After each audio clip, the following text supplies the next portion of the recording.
Good morning, everyone. Welcome to week 3 of distance learning.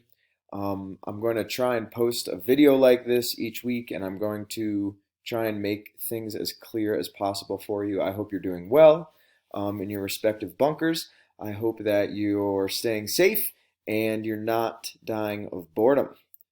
Fortunately, this week I've got some work for you. We're going to go back to the 19 teens and look at the Spanish flu or the flu epidemic of 1918 that ravaged the world. 50 million people died, and 675,000 approximately died in America. A really interesting time period to look at. So, let me just review how this is going to be set up on the computer. I'm going to send you an email so that you also understand this, and everything is going to be on Schoology. So when in doubt, whether I send you an email or not, go to Schoology, look up this folder here, the Distance Learning Plan. I've organized this into weeks. This is all the stuff that we've done the last 2 weeks, the Greatest Generation and the start of the journaling. And now we're going to go into week 3. I hope it's labeled clearly for you. These are the 2 things you need to do this week. Let me begin with the journaling because that's pretty straightforward. I've loved listening or reading what you've written about your experiences and what you know about the coronavirus so far. Thank you for those of you who've done that. For those of you who haven't done it, you're going to want to get on it and go into the week 1-2 folder and begin that journal. For those of you who've already started this, all you need to do is copy and paste these questions, these prompts that I've asked you to answer into the document that you've already created. So you should have a coronavirus journal. And as long as you have submitted a link to that, there are about 15 of you. If your name's on here, great. Then that means I already have the link, and all you have to do is copy and paste these questions into your journal and answer it. If you haven't done it, then you are welcome to submit a link to your journal here. Oh, that's great. Thank you, Schoology. I'll change that link so that it works better. Cool.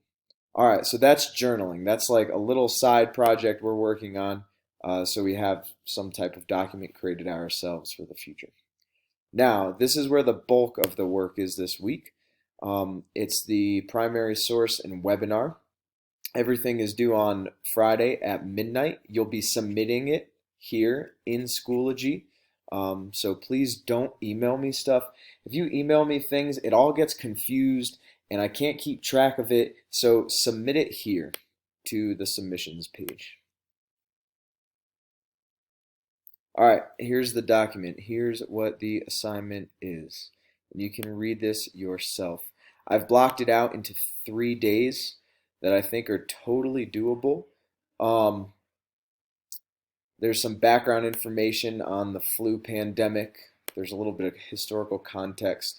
And basically the plan this week is to examine that 1918 flu pandemic through sources from teachingamericanhistory.org, primary sources, and a webinar by Dr. Sakanga and Dr. Keene, who are both leading scholars, will be used. The link to that is right here. It takes you to a page that looks like this.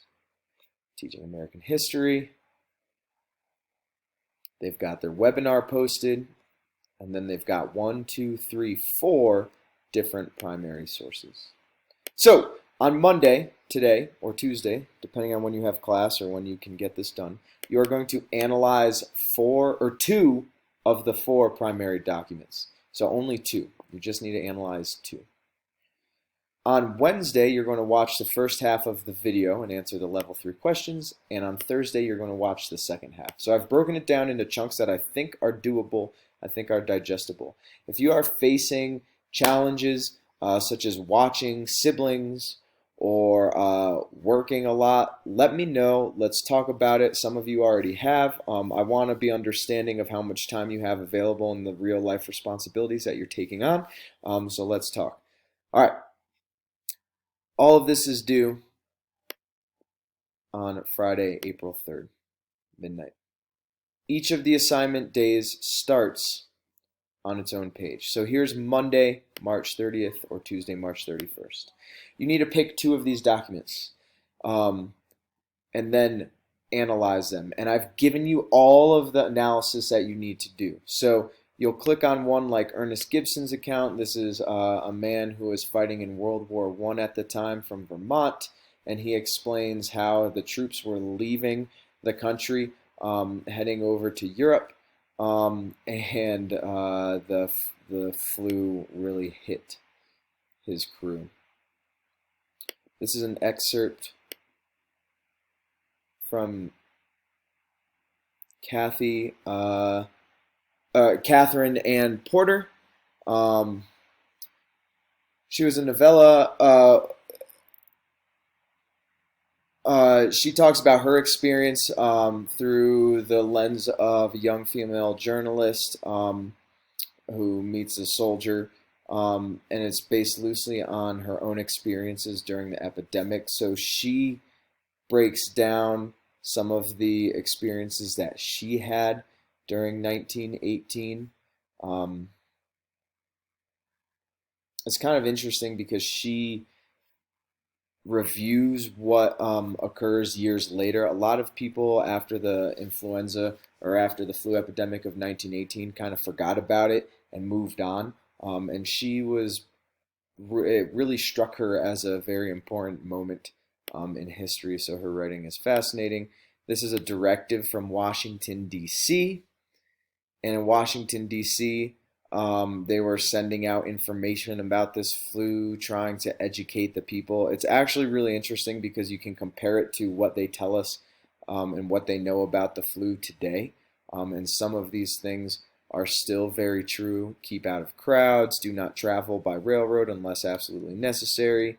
And then there's some other things in here that, you know, we're not totally sure if the science. Keep the feet dry. Do not sleep or sit around in damp clothing, right? You can kind of get a sense of their level of understanding of the flu based off of that directive. And then you have this sermon from Pastor Grimke, who reflects on the hardships endured by the city during the epidemic, and kind of takes a really interesting religious perspective on why this flu is occurring. Great. You'll choose today or tomorrow 2 of these documents, and you'll fill these out. I just ask you to answer some basic questions. Describe the document, observe its parts, try to make sense of it. Use it as historical evidence. If you read these two of these 4 documents, then on Wednesday, when you start to listen to the webinar, you will be in better shape. So this is Wednesday's assignment, and all I'm doing is scrolling down in the original assignment that I gave you. This is a link to the video. I basically ask you to listen to the first 35 minutes on Wednesday and answer these questions. It looks like a lot, but as the video plays, it's all in chronological order. You'll be able to fill them out. You get to start at 8 minutes. The first 8 minutes is the professor kind of bantering about some things and explaining the setup of this. And at the 8-minute mark, that's when he brings in Professor Keene. So that's where you'll start for Wednesday and go to 35 minutes. And on Thursday, Friday, you're finishing the video and completing the questions. Please email me if you have any questions. Please let me know how I can help you. Again, everything is organized in the distance learning folders. This has been popping up all morning, which is one of the reasons why I wasn't able to get this out to you sooner. So you might have to hit refresh and hopefully you'll be able to make it work. But either way, the email I send you is going to have a link for this. There you go. Great. Wash your hands.